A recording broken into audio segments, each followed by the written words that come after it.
मी Bhimrao Kadale Patil BKP मराठीमध्ये आपलं सर्वांचं स्वागत। आज नवीन दिवस, नवीन विषय, नवीन दिवसाची नवीन अशी चर्चा। आज चर्चा घेऊन आलोय म्हणजे बघा जिल्हा परिषद पंचायत समितीच्या निवडणुकांचा प्रचार जोरदार शिगेला पोहोचणार होता, परंतु अजित पवारांच्या निधनामुळे कुठं तर काहीसा थोडा थांबला गेलेला आहे।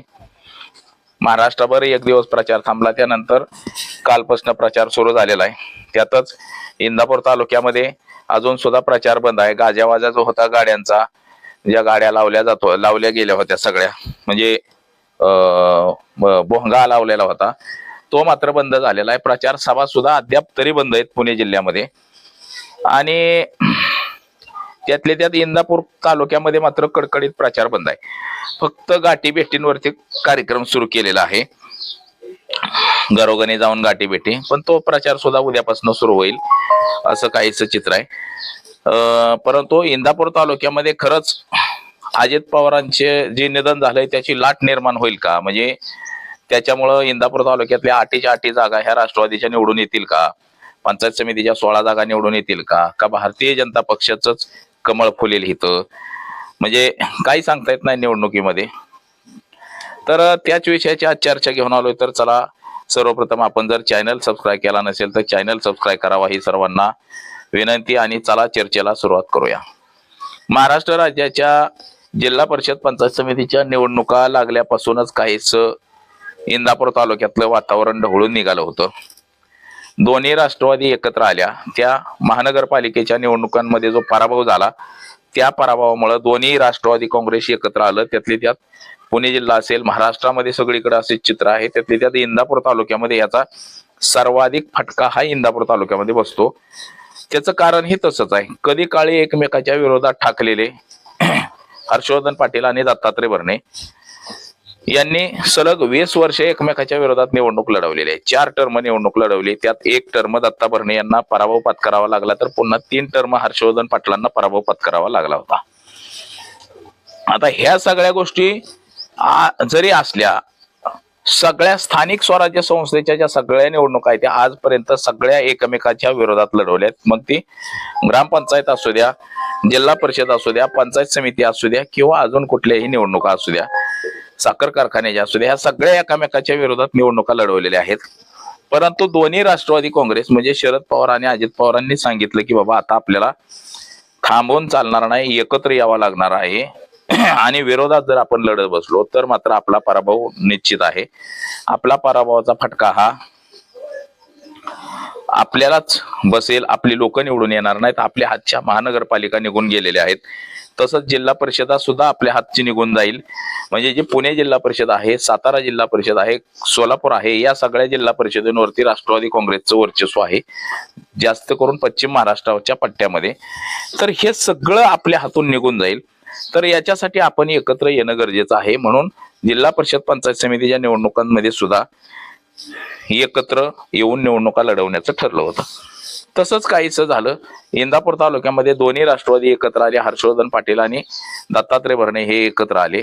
आता एकत्र आल्यानंतर चर्चा अशी सुरू झाली की आता विरोधात कोण? मग विरोधात जे प्रवीण माने एकटे होते त्यांनी पॅनलची तयारी केली, तसंच त्यांना प्रदीप गारटकर यांची सुद्धा साथ मिळाली, आणि प्रदीप गारटकर हे त्यांच्या सोबतीला गेले। म्हणजे प्रदीप गारटकर हे पूर्वीपासून खरं पाहता शिवसेना भाजप विचाराचेच होते, परंतु त्यांनी आता परत राष्ट्रवादी काँग्रेसमध्ये प्रवेश केला। सलग 20 वर्ष राष्ट्रवादी काँग्रेसमध्ये ते राहिले होते। राष्ट्रवादी काँग्रेसचे जिल्हाध्यक्ष, प्रदेश सचिव अशी महत्वाची पदं बजावलेली आहेत त्यांनी, आणि सध्या त्यांनी राष्ट्रवादी काँग्रेसच्या जिल्हाध्यक्ष पदाचा राजीनामा दिला होता, आणि तो राजीनामा इंदापूर नगरपालिकेच्या निवडणुकीच्या दरम्यान दिला गेला। म्हणजे इंदापूर तालुक्याच्या ज्या निवडणुका झाल्या नगरपालिकेच्या, इंदापूर शहराची, त्या नगरपालिकेमध्ये त्यांनी राष्ट्रवादी काँग्रेस अजित पवार गटाला तिकीट मागितलं होतं, त्यांना ते साहजिकच तिकीट दिलं गेलं नाही, म्हणून त्यांनी ती निवडणूक कृष्णा विकास भीमा आघाडीच्या माध्यमातून निवडणुका लढवल्या। आणि या निवडणुका लढवत असताना मात्र त्यांना पराभव पत्करावा लागला, आणि तो काहीसा पराभव त्यांच्या जिवारी लागला। आणि हा जिवारी लागलेला पराभव आता ह्याची झीज कशी भरून काढायची, त्याचबरोबर राष्ट्रवादी काँग्रेसच्या सगळ्या पदांचा जो राजीनामा दिला गेला होता तो राजीनामा दिल्यानंतर मात्र आता पुन्हा त्याच राष्ट्रवादी काँग्रेसमध्ये कसं जायचं म्हणून त्यांनी भारतीय जनता पक्षाचा पर्याय स्वीकारला आणि भारतीय जनता पक्षामध्ये प्रवेश केला. आणि जे प्रवीण माने एकटे होते त्या प्रवीण मानेंना प्रदीप गारटकर यांचं पाठबळ मिळालं. प्रदीप गारटकर यांना पूर्वीचाच राजकीय अनुभव आहे. प्रदीप गारटकर हे पहिलं विधानसभेच्या निवडणुका लढवलेल्या आहेत, नगरपालिका लढवलेली आहे, त्याच्यामुळे त्यांना तो दांडगा अनुभव आहे. आणि या अनुभवाचा सुद्धा प्रवीण माने यांना चांगला फायदा होईल. आणि दोघांनी मिळून आता जिल्हा परिषद पंचायत समितीला पूर्ण पॅनल तयार केलेला आहे. इंदापूर तालुक्याचं चित्र असं आहे की 8 जिल्हा परिषद सदस्य आहेत आणि 16 गण आहेत म्हणजे पंचायत समिती सदस्य. पंचायत समितीला 9 जागा ज्याच्या निवडून येतील त्याचा सभापती होईल. आणि जिल्हा परिषदेला मात्र 8 जागा आहेत, त्या नेमक्या कोणाच्या निवडून येत आहेत हे सुद्धा आता बघणं महत्वाचं आहे. आता पंचायत समितीचे जे काही गण आहेत या गणामध्ये प्रामुख्यानं भारतीय जनता पक्षाची सुद्धा या ठिकाणी ताकद आहे. आता भारतीय जनता पक्षाची ताकद आहे म्हटल्यावरती जिल्हा परिषद सदस्य सुद्धा भारतीय जनता पक्षाचे काही प्रमाणामध्ये निवडून येऊ शकतात अशी स्थिती आहे. त्यातले त्यात ज्या प्रमुख लढती ज्या मानल्या जातात त्या एकेकाळी हर्षवर्धन पाटलाचे जे कट्टर समर्थक होते विलासबापू वाघमोडे विरुद्ध श्रीमंत ढोले, जे शिक्षण संस्था आहे ढोले सरांची आणि चांगलं प्रस्थ आहे राष्ट्रवादी काँग्रेसमधलं, तर ते दोघं एकमेकाच्या विरोधात आहेत. म्हणजे विलासबापू वाघमोडे विरुद्ध ढोले अशी जी लढत आहे ही चांगली लढत आहे, त्यापैकी एक अशी मानली जाते.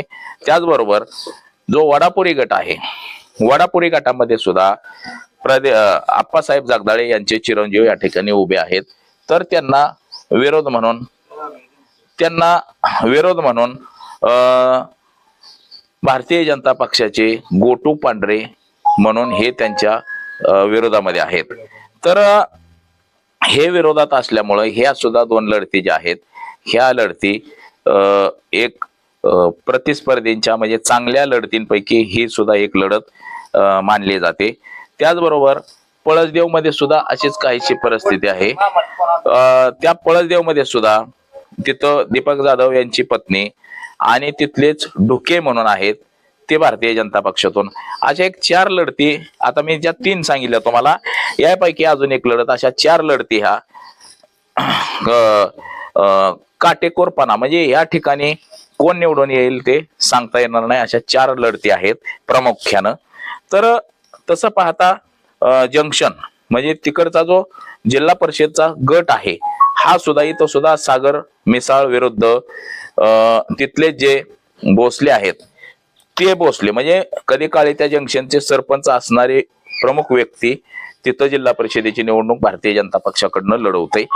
त्याच्यामुळे ती सुद्धा लढत अतिशय अटीतटीची मानली जाते. ह्या सगळ्या ज्या लढती आहेत या अटीतटीच्या मानल्या जातात आणि या अटीतटीच्या लढतीमध्ये कोण बाजी मारल हे सांगता येणार नाही अशी स्थिती आहे. म्हणजे भारतीय जनता पक्षानं सुद्धा म्हणजे प्रदीप गारटकरांनी आणि प्रवीण मानेंनी सुद्धा राष्ट्रवादी काँग्रेसला जशाच तसे उमेदवार म्हणजे तगडे उमेदवार दिलेले आहेत आणि यापैकी कोण निवडून येईल हे सध्या तरी कोणी सांगता येणार नाही कोणाला. परंतु काल परवा मागल्या 2-3 दिवसामध्ये जे अजित पवारांचं अचानक विमान अपघाती निधन झालं.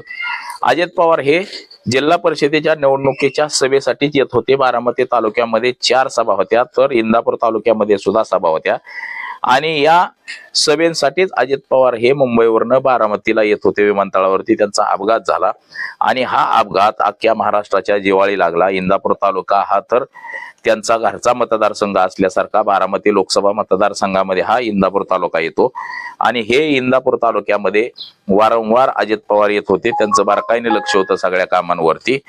तर इथं सुद्धा ते प्रचाराला येणार होते, परंतु त्यांचं निधन झाल्यामुळे इंदापूर तालुका सुद्धा हळहळला आणि काहीच आता त्यांचं जे निधन झालं या निधन झाल्यामुळं सुद्धा त्यांना इथल्या जे राष्ट्रवादी काँग्रेसचे जे उमेदवार आहेत इंदापूर तालुक्यातले 8 या सर्वांना सहानुभूती मिळेल का हा सुद्धा महत्वाचा विषय झालेला आहे. म्हणजे जर सहानुभूती जर मिळाली तर मात्र इथले 8च्या 8 राष्ट्रवादीचे निवडून येतील सहानुभूती मिळाली तर.